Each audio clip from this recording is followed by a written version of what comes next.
আজকে আমরা যাচ্ছি হচ্ছে আই রিভার।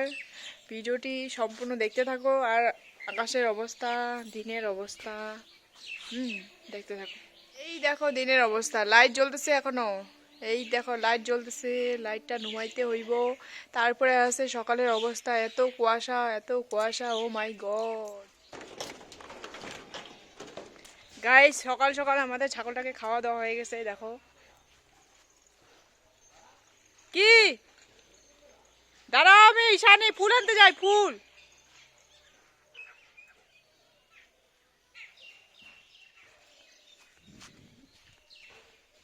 এখন যাই ফুল আনতে। রাস্তার অবস্থা দেখো তোমরা, রাস্তার কি ঠান্ডা পড়ছে, ও মা গো। হরে কৃষ্ণ কৃষ্ণ গোবিন্দায় নমঃ নমঃ। এই দেখো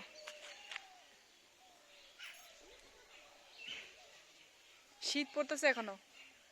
এই যে রাস্তা দেখছো, এদিকের অবস্থা দেখো। আর এদিকে আমার স্নান হয়ে গেছে, এখন আমি যাইতেছি ফুল আনতে।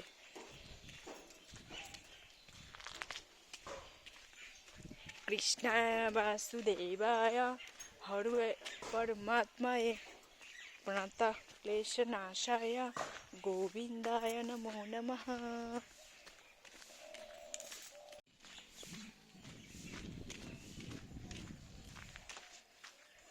এই দেখো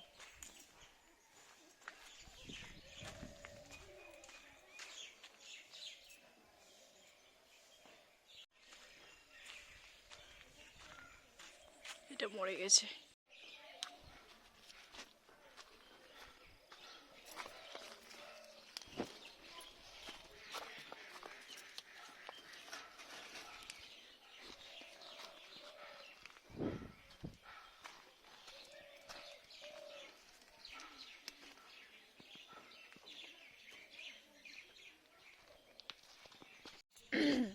এখন অতিমাত্রা ঠান্ডা পড়েছে। এখন ফুল যদিও ফুটে না, কিন্তু যেসব ফুল ফুটে ওসব হচ্ছে গেন্দা ফুল। এই যে এখন আর ফুল ফুটে না, এখন এই যেগুলোই পাইছি আর পাই নাই। চলো পূজা দিই। আমি কইছিলাম যে বিছনাটা তুমি গুছায় উঠবা, বিছনাটা গুছায় নাই। আমার স্নান পূজা দিতে লাগবো, এখন বিছনাটা গুছায় না। এই দেখো আমি এখন গুছাবো না, আগে পূজা টুজা দিয়ে নেই তারপরে। দেখো আমার ঠাকুর।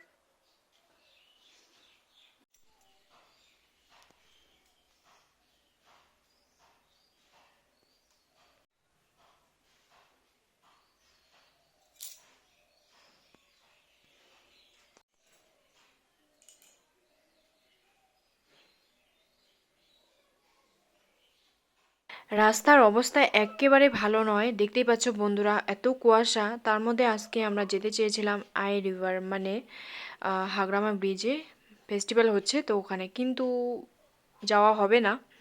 যাই হোক, আমি এখানে রান্না বসিয়ে দিচ্ছি। এত ঠান্ডাটার মধ্যে গিয়ে কিভাবে শান্তি পাবো বলো তো। এইবার কিন্তু যতই বলো না কেন, ঠান্ডাটা কিন্তু এবার অতিমাত্রা পড়ে গেছে। আমাদের আসামেও অনেক ঠান্ডা, বাপরে বাপ। এখানে আমি তেল দিয়ে কড়াইতে সিম ভাজা বসিয়েছি। সিম ভাজা এক এক করে বসিয়ে দিলাম। তো সিমগুলো বসালাম এই কারণে, সিমগুলো কিন্তু আগে সিদ্ধ করে নিয়েছি। এর আগের দিনও একদিন বানিয়েছিলাম, তো আজকে আবার ট্রাই করছি। সিমটা সুন্দর করে কেটে নিয়ে ভাজাভাজি করে নিয়ে ওটাকে এখন আমি নামিয়ে নিলাম। নামিয়ে নেওয়ার পরে এটাকে দেখো আমি কি মেরামতি করি। দেখো একটা কত সুন্দর আইটেম। বন্ধুরা খাবে কিন্তু এই জিনিসটা, হ্যাঁ এটা কিন্তু অনেক টেস্টি হয়। তোমরা যদি খাও না তখন বলবে যে না আমি মিথ্যা কথা বলিনি। তোমরা একবার বানিয়ে খাবা, দেখবে তোমাদেরও ভালো লাগবে, অবশ্যই ভালো লাগবে।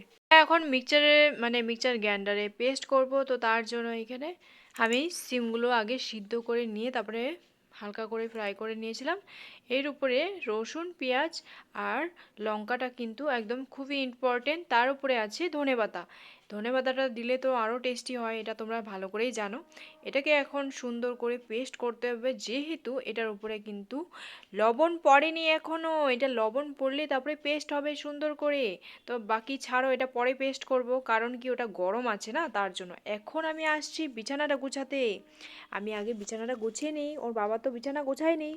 আজকে যাওয়ার কথা ছিল আই রিভার হাগ্রামা ব্রিজে, তো যাওয়া তো হলোই না। তার জন্য কি হবে, এখন না যাওয়ার হলে তো আর বাড়ির কাজ তো করতে হবে, বাড়ির কাজ তো আর বন্ধ থাকবে না। তো বাড়ির কাজগুলো সম্পূর্ণ করে নিই। তার জন্য আমি বাড়ির কাজটা, বিছানাগুলো দেখো আমি কিভাবে গুছাই। দেখো আমার প্রায় বিছানাটা গুছানো হয়ে গেল। সুন্দর করে কিন্তু আমি বিছানাপাটি গুছিয়ে নিয়েছি, আর প্লাস আলনাটাকে গুছিয়ে নিলাম, আর সুন্দর করে খাটের কিনারগুলো কিন্তু সুন্দর করে কাপড় টাপড় সরিয়ে একদম রুমটাকে কিন্তু পরিষ্কার করে নিয়েছি। চলো এখন আমি এটাকে পেস্ট করে নিয়েছি। এখন গরম গরম ছিল যখন, তখন পেস্ট করতে হয় না, না কারেন্টের যেহেতু এটা মেশিন, তার জন্য আমি ভাবলাম যে পরেই পেস্ট করব। এখন আমি কিন্তু মিক্সচার গ্রাইন্ডারে এই বাটির মধ্যেই আমি পেস্ট করে নিয়েছি সুন্দর করে। এইখানে কিন্তু আমার চাটনিটা খুব সুন্দর হয়েছে, দেখতে যেরকম ভালো লাগছে। আমি এখানে হলুদ দেইনি, তো তার জন্য কালারটা এরকম আসছে। আর খেতে কিন্তু, দেখতে যতটাই খারাপ হোক না কেন, খেতে কিন্তু দারুণ হয়েছিল। তোমরা খায়া দেখবে, আর যারা যারা খেয়েছো অবশ্যই জানতে পারবে। আমি এখন চলো একটু খেয়ে নিই, আমি টেস্ট করে দেখি।